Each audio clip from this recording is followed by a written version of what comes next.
कक्षा 10th class का ये फर्स्ट चैप्टर स्टार्ट कर रहे हैं। शिक्षिका द्वारा प्रतिदर्श बजट का प्रदर्शन। और सब बच्चे CW की कॉपी में ये काम कर लेंगे क्योंकि ये फर्स्ट चैप्टर से है। तो सबसे पहले पारिवारिक बजट के विषय में बता दें, क्योंकि हम आमदनी कितनी भी कर लें पर अगर हम व्यवस्थित रूप से अपने कमाए गए पैसों को खर्च नहीं करते तो हमारी आवश्यकताएं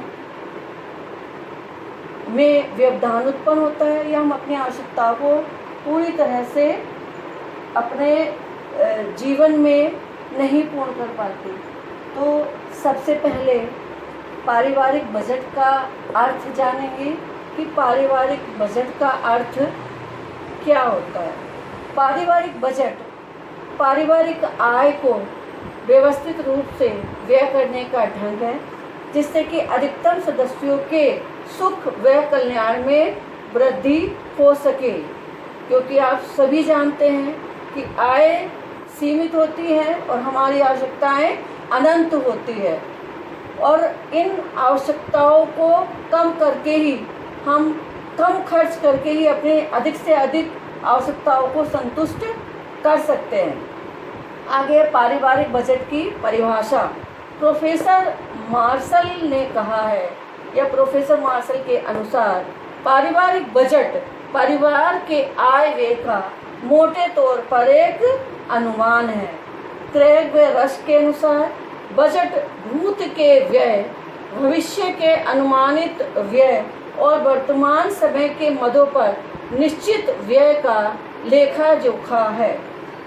बजट से जब हम बजट बनाते हैं या बजट बनाकर अपने परिवार का खर्च करते हैं या खर्च करने से पहले हम जब बजट बनाते हैं तो उससे हमें कुछ आवश्यक सूचनाएं भी प्राप्त होती है। वो सूचनाएं हैं, पहली बजट अवधि। बजट अवधि का मतलब है कि हम जो पारिवारिक बजट बना रहे हैं वो 3 महीने के लिए है, 6 महीने का है, यह साल भर का है। ज़्यादातर जो बजट की अवधि रखी जाती है वो 1 महीने की रखी जाती है। दूसरा है परिवार की कुल आय। बजट बनाने से हमें ये भी पता चलता है कि हमारे परिवार में जितने भी सदस्य धन कमाने में लगे हुए हैं या पैसे का अर्जन कर रहे हैं या धन कमाने के लिए वो आर्थिक क्रियाएं कर रहे हैं, उन सबको मिलाकर हमारे परिवार की आमदनी कितनी होती है, कुल मिलाकर हमारे घर में कितना अनुमानित पैसा आता है, इसके विषय में पता चलता है। तीसरा है कि हमारे परिवार में सदस्यों की संख्या कितनी है और उनकी आयु क्या है। बचत का पता चलता है कि हमारे परिवार की कुल आमदनी से हमने कितना खर्च किया और कितना व्यय करने के बाद हमारे परिवार में पैसा बचा, उसकी हमें जानकारी होती है। क्योंकि बजट के हिसाब से 10% व्यय करना अनिवार्य होता है ताकि उस बचत को आप भविष्य के लिए खर्च कर सकें, आकस्मिक खर्चों के लिए रख सकें। पांचवा है कि कुल व्यय, और हमने अपनी पारिवारिक आमदनी आय में से कुल कितना खर्च किया। और छठा है कि किन आवश्यकताओं को हमने प्राथमिकता दी और किन आवश्यकताओं को हमने सेकेंडरी रखा, किन आवश्यकताओं को हमने गौण रखा। जैसे कि आप जानते हैं कि हम अपने भोजन, वस्त्र और मकान की आवश्यकताओं को सबसे पहले प्राथमिकता देते हैं और उसके बाद हम अन्य आवश्यकताओं पर जाते हैं। पारिवारिक बजट के प्रकार। पारिवारिक बजट 3 प्रकार के होते हैं। संतुलित बजट, बचत का बजट, घाटे का बजट। फिर से बता दें, पारिवारिक बजट 3 प्रकार के होते हैं। संतुलित बजट, बचत का बजट, घाटे का बजट। अब ये संतुलित बजट क्या होता है?